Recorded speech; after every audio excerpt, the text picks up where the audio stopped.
welcome to our factory. Today, I'll show you exactly how Rolex watches are made, step by step. Don't forget to subscribe for more behind-the-scenes videos like this. Here at our state-of-the-art facility, we handle the finest materials, from 904L steel to pure gold.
The density level is stable at 99.8%. Good.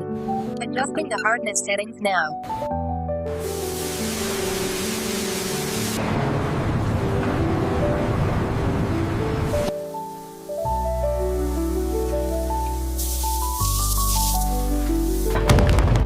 Temperature and pressure levels are critical in the foundry.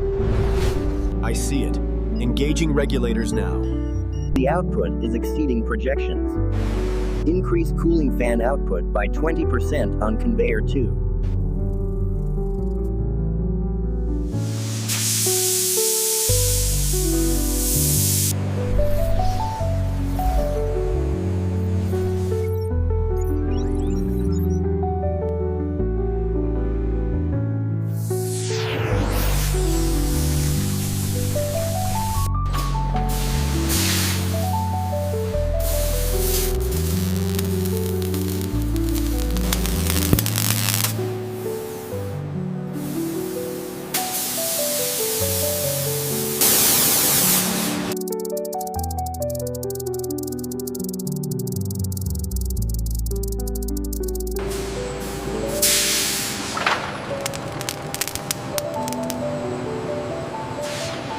Every batch is refined and tested for quality.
Every watch is checked before leaving the facility.